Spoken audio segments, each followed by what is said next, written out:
Well, they followed that with the comedy of the Model Girl and Shoosh and Otis Campbell, and girls were screaming in the back because Lita was jumped by unknown assailants, and Adam Pearce screamed for the doctor, and half a dozen girls were shrieking at the top of their lungs about what happened. And then we got the Cody and Brock package. This is now a few attacks that have happened backstage where it's right at a camera shot, and we didn't exactly capture the person who did it or a person who ran away, but we're there to see the after effects. I'm suspecting Pearce at this point. He was there very quickly. He was there. He's always on the spot very quickly. I think Pearce is jealous that he's not allowed to wrestle because he's probably a better worker than half the people on this roster these days. Certainly Lita.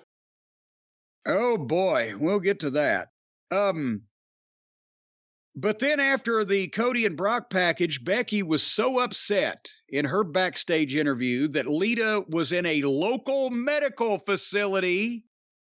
Ding, ding, ding. I wish I had a bell right now. Ding, ding, ding. He's back. He's back, ladies and gentlemen. Wait a minute. Do I have a...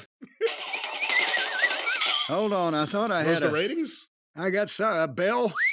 There's a whistle. No, don't do that around Vince.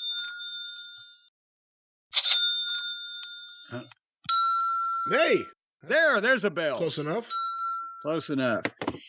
So Becky was so upset about that she refused, would not look at the camera that was 2 feet in front of her face, was looking down at her feet, was looking off, was looking everywhere.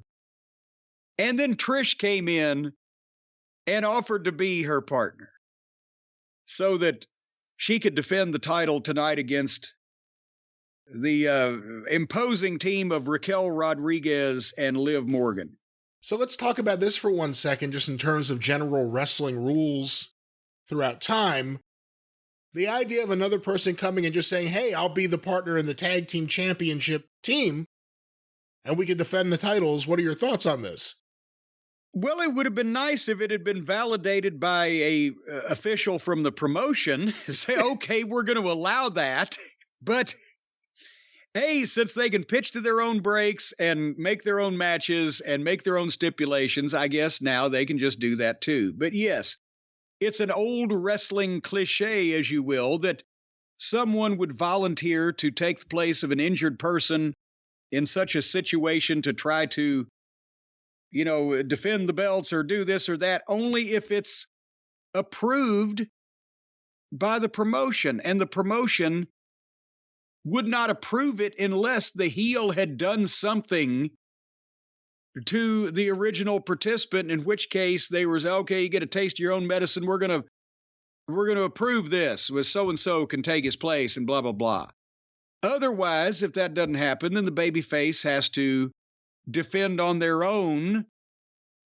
If it's a forfeit and lose it situation, or forfeit or fight is what I'm trying to say. But they just kind of come in, okay, well, I'll do it. Oh, okay, well, that'll be fine. But nobody's taking this seriously anyway, and you can tell, and that's why they're not going to be doing biographies about this era of wrestling. But now we got Trish and Becky, and they go right out to the ring against Raquel and Liv. I liked Raquel before they made her this smiley, happy, blah person. Remember when she was badass and dressed in leather and looked intimidating and was fucking never smiled and was powering people around? Now she's the happiest girl in the whole USA, and Donna Fargo'd be jealous. I'm the happiest girl in the whole USA. I can't tell. Is that your real singing voice, or you're trying to sound like a woman? Well, I was trying to sound like Donna Fargo. No relation to Jackie, Dawn, and Roughhouse, but she had a hit. And old Liv Morgan looked like she was just pixie-ish and ecstatic as well. So they had what was termed by the announcers as a match. I didn't want to watch this. I skipped ahead of the first 3 minutes. They went to the break. But when they came back, they were a couple minutes from 9 o'clock. And I'm like, well, there's something going to happen here, or just this random girls match would not be presented at the top of the 9 o'clock hour. And I dipped in to view it and saw some of the most awkward fucking bullshit going on that I've ever seen in my life. It's like every woman in this match took an amnesia pill and forgot how to work. And I started zipping a little ahead to see if they'd finally get it. They didn't finish this till, my God, almost 10 after 9. I mean, at one point, Raquel and Liv did some double team shit to Becky. It was so awkward. I don't think they could figure it out. And then the baby faces took over and got lost, and they went for a double superplex on Liv and took 30 seconds to realize her legs were inside the ropes. And then, as they were struggling, Raquel came over and powerbombed all of them. And it wouldn't end. And it was 100 miles an hour, and either they were missing what they were trying to do or doing it sloppy. And then finally, Trish went for her kick, and Liv Morgan just schoolgirled her 1, 2, 3. Boom, new champions. I mean, the fans were not just silent. It was like a library for some of this. They popped for the title change, but did you pay close attention to any of this? I did in the background, and then I started watching closer and closer. It was sloppy. I mean, I think there's a problem. I'm not pointing the fingers at anyone here, but it turned out in this match, but you see it amongst a lot of the women in wrestling. They don't know how to work. They know how to do spots. They know how to do sequences. They know how to go over something in the back and try to do it in the ring. But to actually like have a moment where the crowd's not reacting to anything, I'm kind of lost a little bit in the ring. No one just, again, kick someone in the gut, take them by the hair, slam them in the rope, slam them in the turnbuckle, and just choke them. Just do something else. So you're saying they're good at replication, but not inspiration. I felt that a little bit in this match. The crowd was silent, but again, you don't know how much of that is the fault of the women versus the fault of the format or anything else.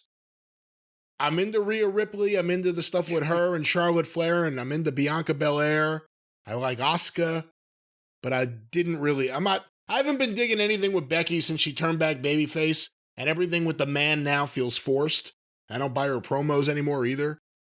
And I didn't like the thing with her and Lita getting back together, and now they're going to do her and, I guess, her against Trish. That could be interesting. Remember what I said a while back was, I said, what female big names can they get back that Vince is going to demand come back to All Hands on Deck, the sale and the ratings and the TV rights negotiation? Well, he talked Lita and Trish because they were the two names we could kind of think of. And that's where it gets interesting because they're the two biggest women's stars from the period in between, you know, the fabulous Moolah era, the people who are at least started during her era, and the era afterwards where we have the Rhea Ripleys and the Bianca Belairs. It really started with the Sasha Banks and the Charlotte Flairs and Becky Lynch and Bayley and all of them. There's a period in between where, you know, it'll be interesting because they're both older than they were then, how that style of work, that Trish and Lita, you know, their style of work from that period of time 20 years ago, how's that going to work in a match now? It'll be really interesting to see how it works for Trish as a heel. Well, I guess we should say then that the afterbirth on this thing was because they were all baby faces nominally. Raquel and Liv celebrate and take off, and Becky comes in and kind of half-heartedly raises Trish's hand and gives her kind of a blah hug, like, well, it's okay, it's not your fault. And it felt awkward and like it was taking too long already, so you knew something was about to happen. And you could see it because they were lingering on it, and you could see it coming a mile away, and then Becky turns to walk out of the ring, and Trish runs up behind her and hits a shitty forearm. It wasn't like a spinner around clothesline or whatever. It was like, boom, and Becky's got to sell it, and then she turns around and KOs her with the kick and left. I mean, we're used to seeing people be rendered limb from limb and readied for the goddamn wood chipper, and she got a forearm from behind and a kick, and she left. And that was the 9 o'clock, actually the 9:12 or so p.m. Eastern angle. I'm not sure that this is going to be names against each other, is what they're going to be. You think Vince would call Sable? Oh, good Lord. I'm sure, actually, if Vince has thought of it, I'm sure Brock has shot it down. And besides, think of, my God, she had enough wrinkles 20 years ago. She's been away so long now, they'd have to pay for the facelift, and then they'd have enough left over to make a midget. She'd have nipples on her chin. All right, will you stop it? It's an older demographic anyway that watches these shows. Maybe. Well, boy, you talking, yeah, older demographic. How about a day older than dust? All right, can you imagine why they gave her a facelift? For fuck's sake, it'd be so tight, she'd be talking like this if she was talking at all. Maybe that's why Vince is talking like that. Well, yeah, but did you see that somebody now has said that Vince looks like a guy that's ready to challenge someone to an around-the-world balloon race? Hey, did you see John Oliver this week make fun of Vince? Oh, yes, 30 seconds on Vince's look. Even he couldn't resist. And he put up the side-by-side. He's looked like this for 75 years, and now he looks like this. Yes. You know, he actually said he's looked like a normal human being for the last 30 years, and now he looks like this. You know, another thing I see a few people have sent to me, we talked about the mustache and the look.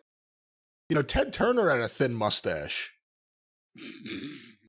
Maybe this is Vince's way of saying, I can do this better than you and grow it darker. He let himself go gray and wore it proudly. Turner did.